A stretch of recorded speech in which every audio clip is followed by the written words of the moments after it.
कार्तिक मासरे अरुआ भात सांगकु डालमा खाइबार मजा टिके अलगा। देखंतु केमती देखा जाउची हमर बाड़िया डालमा।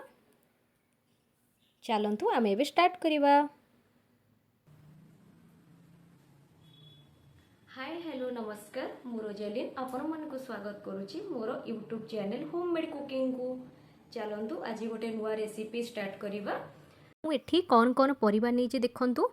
अमृतभंडा, कखारू, सारू, आलू, बाईगन, कंचा कदली, गाजर, बीन्स, झुडंग आउ टमाटो परिबा को मु एबे काटिदेली।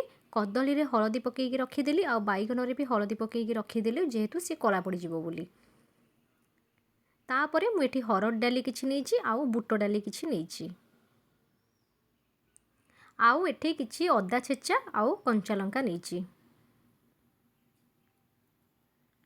तापरे मु एबे गैस रे प्रेशर बसेबी। प्रेशर रे मु एबे पानी देबी। पानी परे किछि डाली देबी।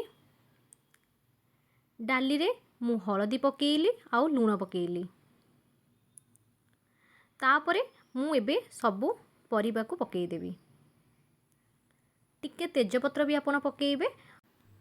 एठी मु तापरे अदा को छेचिकी रखिथिबा अदा को पकेइ देबी। अदा पकेइ देला परे टमाटो काटिकी रखिछि ताको पकेइ देबी। एबे मु प्रेशर को बंद कर देबी। गोटे सिटी मारला परे मु ताको काढी देली।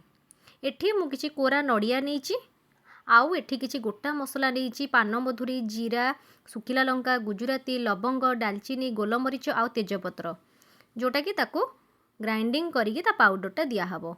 एठी मु पैन बसेइली। पैन रे एबे गोटा मसला सब भाजी देबी। टिके भाजी ही आसला ताको मु एबे ग्राइंडिंग कर देबी। देखंतु मसला हमर ग्राइंडिंग करी रखी देली। एठी भी हमर एबे डालमा सिझी गलानी। तापरे मु एबे तेल नेछि। एबे मु नडिया को कोरिकी रखिथिबा नडिया को एबे डालमा रे पकेइ देबी परिबा सिजारे। तापरे मु एबे डालमा बघारिबा पई एठी अदा छेचा, कंचा लंका, सुखिला लंका आउ किछि जीरा नेछि। तापरे मु एठी तेल एबे ऐड कली। किछि घियो सेतरे पकेइली आउ सुखिला लंका पकेइ देली। तापरे जीरा पकेइली। जीरा टिके फुटी आसला परे अदा पकेइली। अदा पकेइला परे टिके हेई आसला मु ताको प्रेशर रे देकी बंद कर देली जेहेतु बास्नाटा ता भितरे रहिबो। ता देरे मु मसला को जो ग्राइंडिंग करी रखितली से चूना मसला को देई देली। तापरे धनिया पत्र टिके देई देली। आ देखंतु हमर केते बढ़िया डालमा हेई गला। केमती देखा जाउची आपण माने कहिबे आउ घरे भी मोर टाइप रो करंतु। जदि आपनकु भलो लागिला आपण कमेंट माध्यम रे जणातु। मो वीडियो जदि आपनकु भलो लागिची तेबे लाइक, शेयर एंड सब्सक्राइब करंतु। रहुची धन्यवाद।